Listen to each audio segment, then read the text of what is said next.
Hello everyone, welcome back to my channel. So I'll just take one question for cyclic redundancy check. कई बार ये question हमारे university exam में भी आ जाता है जिसके अंदर बच्चों को पॉलिनोमियल दिया हुआ होता है और डेटा वर्ड जो सेंड कर रहे हैं सेंडर साइड से वो दिया होता है। बट कई बार ड्यू टू एग्जाम प्रेशर कह लें हम लोग क्या है सिंपली इस जनरेटर जो पॉलिनोमियल हमें दे रखा है उसको भी नॉर्मल बाइनरी में कन्वर्ट नहीं कर पाते हैं and it's a very normal thing. ठीक है, तो आज हम ये इस क्वेश्चन को डिटेल वन बाय स्टेप पूरा डिस्कस करेंगे, कैसे सॉल्व किया जाता है, रिसीवर साइड पे क्या डेटा वर्ड जाएगा और कैसे फाइंड आउट किया जाता है कि जो रिसीवर साइड पे आपको डेटा सेंड हुआ है वो एरर फ्री है या नहीं। तो इस क्वेश्चन को हम देखते हैं और इस क्वेश्चन के साथ साथ ही हम इसके जो भी प्रॉब्लम्स हैं, जो भी इसके अंदर स्टेप्स होते हैं, कैसे हम सॉल्व करते हैं वो डिस्कस करेंगे। तो आइए, क्वेश्चन हमें क्या दे रखा है, हमारे को जो डेटा वर्ड सेंड करना है वो क्या है 100100। ठीक है, कई बार क्वेश्चन में आपको डायरेक्टली की दे दी जाती है या फिर आपको दिया जाता है जनरेटर पॉलिनोमियल और इसके अकॉर्डिंगली आपको यहाँ पे नंबर ऑफ जीरोस ऐड करने होते हैं। अब यहाँ पे जो रिडंडेंट बिट्स हैं वो कैसे ऐड होंगी वो डिपेंड करता है। अगर आपको पॉलिनोमियल दे रखा है तो पॉलिनोमियल की जो भी हाईएस्ट डिग्री है, ये एक्स क्यूब लिखा हुआ है, ठीक है, तो जो भी पॉलिनोमियल की हाईएस्ट डिग्री है उतने आपको नंबर ऑफ जीरोस यहाँ पे लगाने होते हैं। तो पॉलिनोमियल की यहाँ पे हाईएस्ट डिग्री कितनी है 3, तो यहाँ पे क्या आ जाएंगे 3 जीरो आ जाएंगे। और अगर आपको पॉलिनोमियल नहीं देख के आपको यहाँ पे की दे रखी है जैसे 1101, तो यहाँ पे आप ध्यान रखिए जितनी नंबर ऑफ बिट्स है उसमें से एक कम, मीन्स अगर n बिट्स दे रखी है तो आप कितने नंबर ऑफ जीरोस ऐड करेंगे n-1।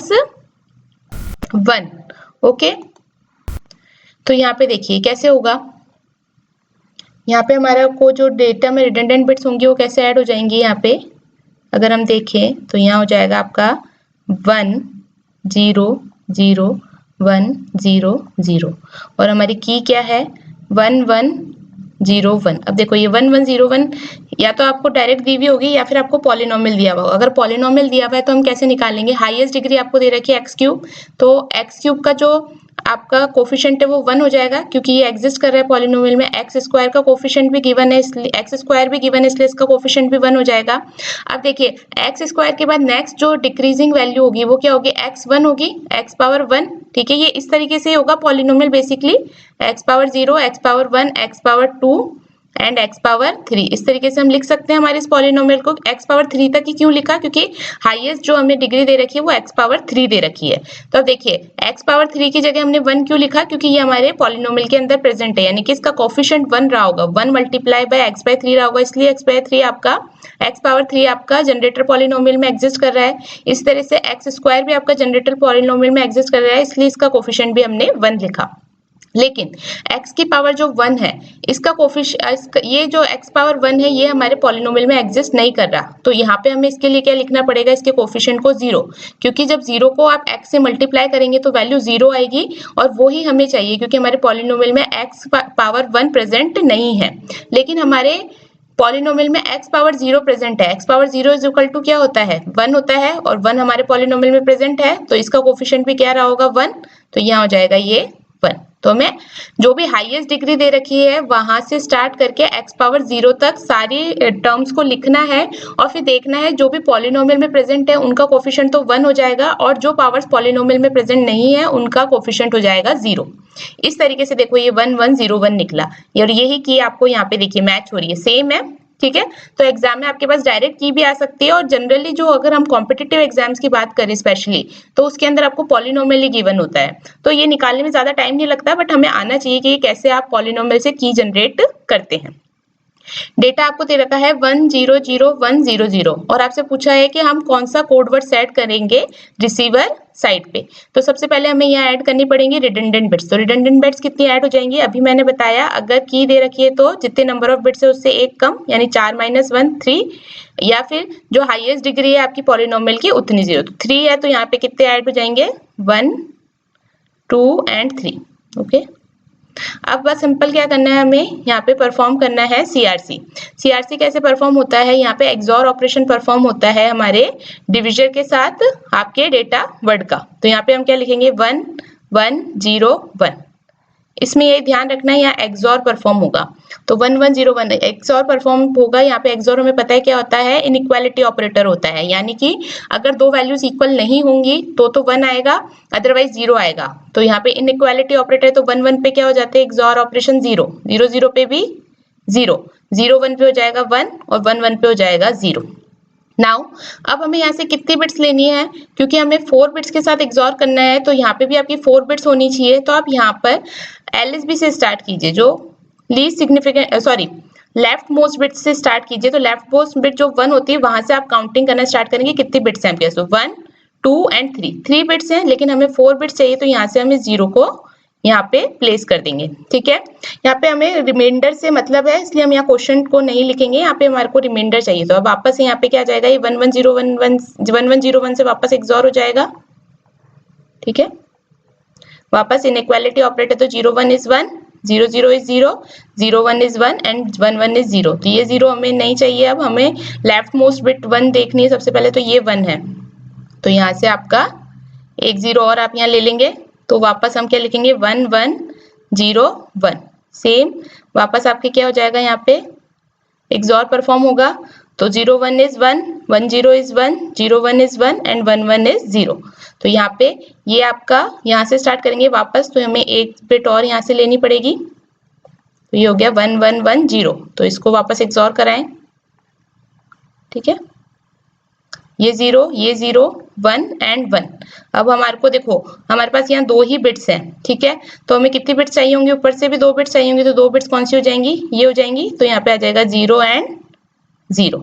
ठीक है, इसका भी हम एक्सॉर करवाएंगे, तो 1 1 0 1 कितना आ जाएगा, 0 1 इज 1। यहाँ पे सब जगह देखिए एक्सॉर ही हो रहा है ना, ये ध्यान रखना आप।